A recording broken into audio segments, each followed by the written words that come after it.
Of all the cards they could have revealed during the Card of the Day reveals this week, this was the last thing on my mind, that they would reveal actual support cards for the upcoming Gem Ride line that we're gonna get next Tuesday.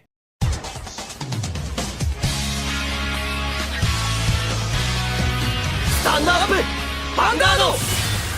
Hey Cardfighters, welcome back to another Cardfight update, and today we've got yet another Cardfight update where we're gonna take a look at the last week's Card of the Day reveals. As this week we got a lot of new Lyrical Monasterio cards, which of course are upgrading their already existing ride lines that we got the main core cards from, but surprisingly enough, Bushiroad also decided to give us a little tease for the upcoming ride line that's going to be revealed next Tuesday with the Dragon Girl, which is all around working with 2 gems. Now, what those gems are going to do and how this works, it's still unclear, but we do have some glimpse of the support cards that are going to support this ride line, and maybe we can deduce something from it. So without any further ado, let's jump straight into these cards, because we got 11 new cards to talk about, and all of them are pretty interesting in their own rights. And we're going to start off with some generic support cards, and the first one that we're going to tackle is this new grade 2, which is Frustrated Talent Henrietta. And Henrietta has the ability on Rearguard Circle.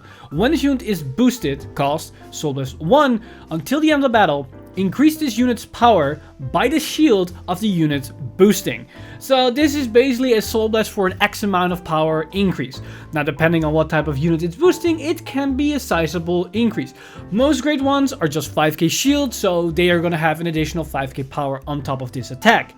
But triggers will actually become a lot more interesting, because triggers are going to be 20k boosters, because they are 5k on their own, and crits, fronts and heals all have 15k shield, which is then making a 20k increase on this grade 2. But over triggers are also a thing which has 50k shield, so that means this column will then suddenly get an increase of 50k power for a Soul Blast, which is honestly not that bad. So now there's actually an incentive to maybe keep your over trigger in your hand to make your columns maybe a bit bigger. And you might think to yourself, wait, why would I want to call down the over trigger because I'm gonna lose 50k shield? Is that actually worth it? Well, depending on which type of ride line you're playing and what type of support cards you may have in your deck, there is a possibility that you can bounce the overtrigger back to your hand, so you have all the upsides for the offensive capabilities, but also all the upsides of its defensive capabilities. So, an interesting card that opens up a very new dynamic where triggers and the overtrigger might serve a different purpose, and I like these cards where you are forced to think a little bit differently about how you should approach the game plan that you usually are taking to a game. Now, for the second generic support card, we got a brand new grade 1 in the likes of Scrambling Sprint Selma, and Selma has the ability Auto Rearguard Circle. When this unit boosts a Vanguard, draw a card, discard 1 card.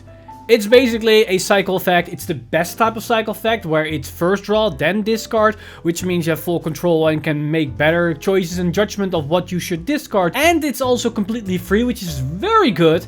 But the only thing is that this card is very limited in usage, because it can only be used behind your Vanguard, because it needs to boost the Vanguard. So this might be a tech option. I don't really see this going to be a 3 to 4 of, because you're going to end up with a lot of vanilla cards that don't really do anything if you're up against a deck that doesn't remove your card. So it's an interesting tech choice that might or might not come up in certain builds. Now, next up, we've got a card that's somewhat generic, but definitely is more favored to a specific ride line, as we got this grade 2 Enchanted Smile Tezilia. And Tezilia has the ability auto when placed on the rearguard circle from hand.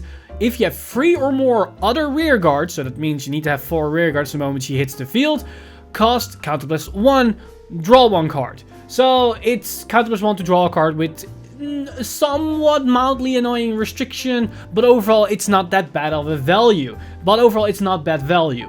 It depends on your build in your playstyle if you want to play this card, because you're sacrificing a potential offensive card or potentially maybe even defensive cards to have a card like this that might not be always active.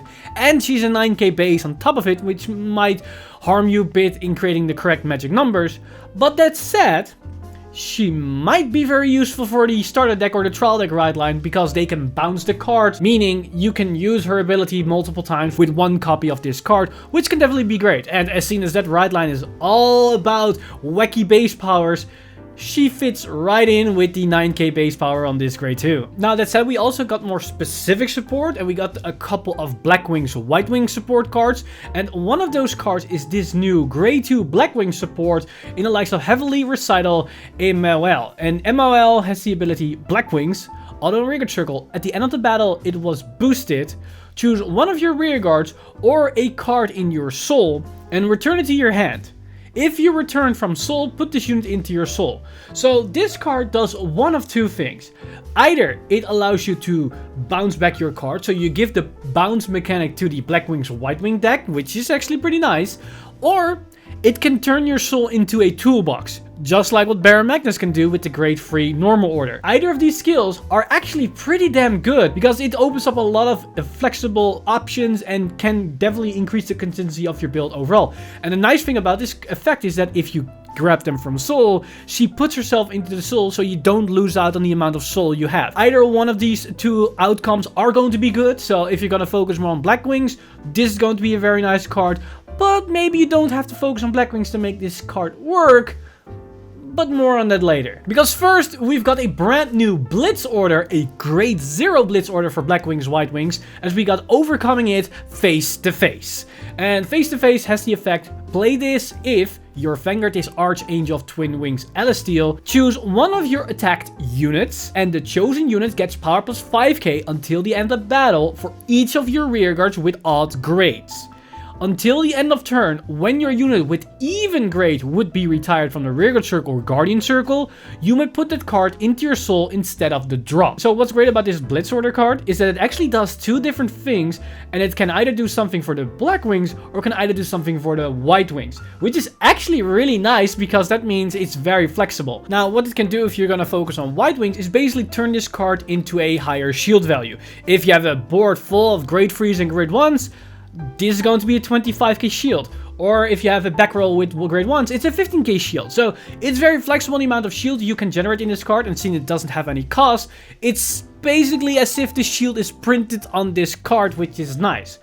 But on top of that, if you're gonna go for the Black Wing strategy, so when you're gonna play with even cards, now you're actually going to have cards that will put themselves into the soul, which is pretty good. And as seen, the soul is a very useful resource within Lyrical Monasterio. You can definitely benefit from this. And a nice thing about this is that that effect where you put your things into the soul is until the end of turn. So even after you use this order, if they attack into your grade 2 units, or maybe you're going to intercept with your grade 2s, they're going to all go to the soul. Or if you're going to guard with triggers from hand, they are also going to go to soul. But the actual great thing about this card is that this card doesn't specify Black Wings or White Wings. It does interact with uneven cards and even cards, but it doesn't force you to be in this specific state, so you can actually get both values of this card in the same turn, no matter what's in your bind zone. So if you have a back row filled with grade 1s or even just one grade 1, it is a 5k shield, which is same as grade 1s and grade 2s, which is good.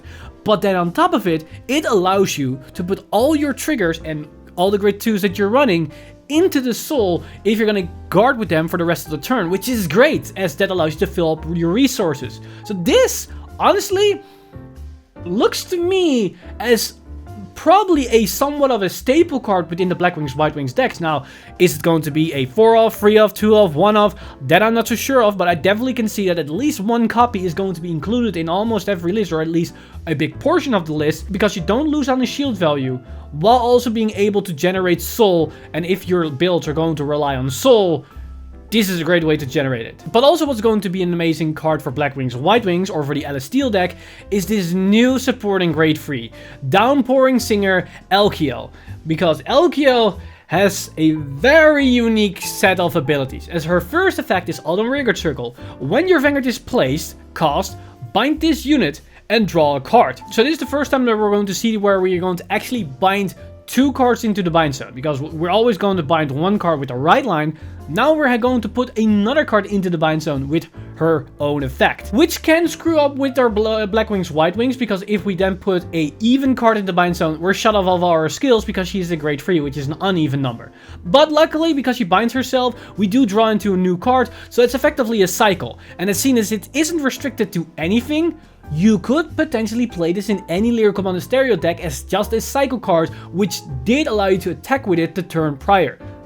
but it also means it's susceptible for your opponent as they can remove it if they attack into it or use resources or use retire skills, because so far there isn't any actual superior right mechanic, so you're going to have to wait to actually get this skill off. But if you do get it off, you get this effect, which is auto.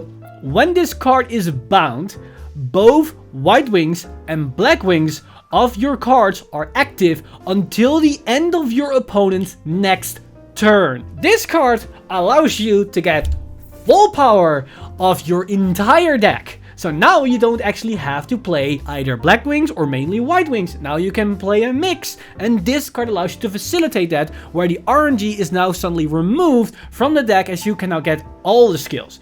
And the great thing about this particular effect is that it doesn't specify that she needs to be bound by her own effect. So if you bind her through the right line in the early game, this will still apply, which is great because both the white wings and black wings ability of the right lines are actually really good, and now you're going to get them both at the same time. That means on your grade 3 turn, not only will you get 5k power in a critical, but you also lower your opponent's powers by a minus 5k, which means that's actually pretty damn good. And on top of that, all the black wings, white wing cards in your hand are live. You can get whatever skill you want because you're going to activate no matter what. I don't care what's in your bind zone at this point, which is great. Now, on top of the black wings, white wings support, we also got some more order support, which to some extent is of course support for lore and role, but can also work with the upcoming new right line, where they're also going to work with, I assume is going to be orders, which are going to be these gem cards. And the reason why I think they're going to be orders, you're gonna see that in a second. But first off, we've got this new grade 1, which is Refreshing Prince Henrietta. Don't know why it's called Prince, shouldn't be Princess, but I think that's maybe a play on words on the artist Prince, but who knows. And her ability is continuous on rearguard circle. During your turn, if you have 2 or more cards in your order zone, this unit gets power plus 5k. So a 13k attacker or a booster that synergizes with lore and roll because you're going to have multiple orders in your order zone. But depending on these gems, that are actually going to be order zone cards, or set orders should I say, then this can definitely work with them as well because you're going to have 2 of those. So this can work for both potential right lines. Now in that same vein, we also got a new grade 2, which is Face of Kindness, Virginia. And Virginia has the ability Auto Rearguard Circle. At the end of the battle, this was boosted. If you played an order this turn, put this unit into your soul charge 1. So this is a generic order support card, so any deck that plays orders, that can be lore and roll, that can be the new right line, or that can even be the black wings, white wings, or the starter deck right line, because we also have the generic set order will that can be played in any deck, and this does synergize with that. And basically what you're doing is you lose 1 card for a soul and a counterblast. Might actually not be that bad. So overall, this could be a nice resource engine if the deck can actually synergize with it. And if Felty Rosa uses an order, this also works really nice because it opens up a slot and it generates both resources that you're actually using. Now, she isn't a ghost, but if you want to take that gamble, this is another route you can take. But now we get to the hint of this new mechanic, because we got 3 new cards that all share a common trait, as they all talk about a precious gem type of card. So first off, we got a grade 1, which is After School Mini Life, Katina, not to be confused with Katrina.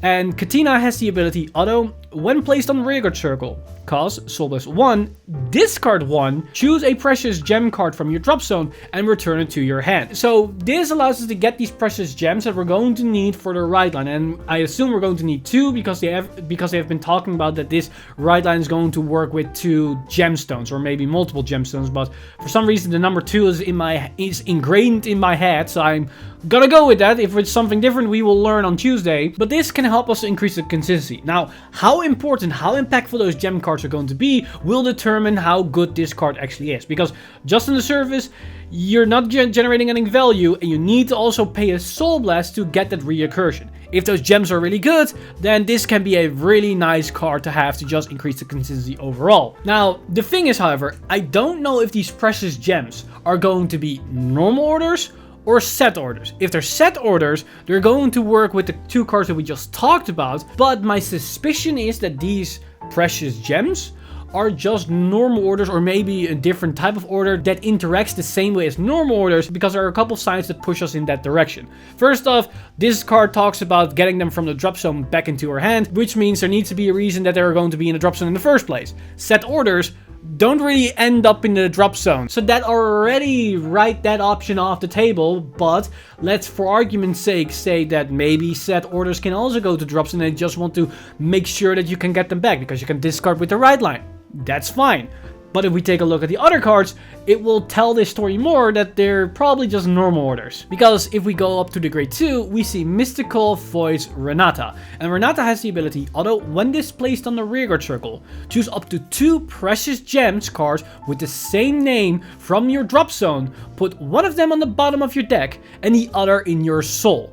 So this allows us to basically generate resources and put those gems back to the deck. We don't know how good this is going to be. If we're going to rely on a lot of soul, or maybe we want those gems to be in the soul, that can generate that value, or maybe we want to have those gems in the deck so we can filter them or get them. That can be also a thing. It's way too early to determine if this is going to be impactful or anything. I think it's definitely going to make sense once we see the actual mechanic, but at the very least it doesn't cost resources, so we're able to use it over and over again. And yet another thing that we see, that there will be multiple gems in the drop zone. This is no longer just an argument's sake of, oh, you can discard them from the right line, because it specifies 2 with the same name, which is a bit specific. So this already tells us that there's probably going to be put into the drop zone on a very consistent basis for some reason. But it all will make sense if we take a look at the grade 3, because we got interesting enough, a Zorga enabler-like type of effect in Lyrical Monasterio now, because we got this grade 3, which I'm gonna assume is going to be one of the main supporting grade 3s for this new ride line, which is Leisurely Chatting Philomena. And Philomena has the effect, although when displaced on the rearguard circle, you can play an additional order this turn. You can play an additional order for each time you use this ability. So basically what this means is you play an order, you place her, you can play another order, you place another copy of her, you can play another order, you place another copy of her, you can play another order. Basically, that's how it works. It's not the same as Alchemagic, because Alchemagic fuses 2 orders together in one card. Basically, that's what's happening. You can still only play one order.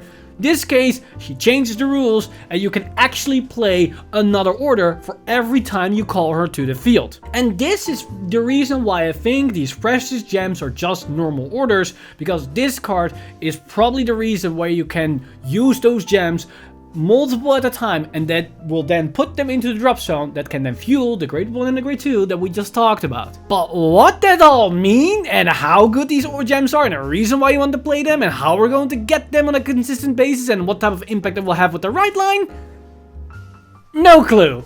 Like, that is something we're gonna figure out on Tuesday. And then once we know that on Tuesday, we can make a better assumption or a better understanding of how good these cards are going to be and what their role is going to be within this new strategy. So if you're interested in that and you want to know what this precious gem mechanic is going to be and how it's going to work, then definitely tune in on Tuesday once we're going to go over the new livestream reveals with this new Dragon Maid archetype, as there's going to be a lot of interesting things on the table once those cards are revealed. I am pretty sure about it, because this already looks pretty interesting, and we're just talking about some random support cards that might or might not be very pivotal for the strategy. But with that said, I'm very curious of what you guys think of the reveals that we got today. Like, we once again saw some generic reveals like from all over the spectrum for Lyrical Monasterio. The Black Wings, White Wings supports is actually looking really interesting, and we also now have a glimpse of what this new mechanic is going to bring. So I cannot wait what Tuesday will bring to us, as I believe that's the second to last ride line, because after that we have one more ride line, which is the Kaching human-like unit that has something to do with just building a board and just basically Royal Paladin the idols.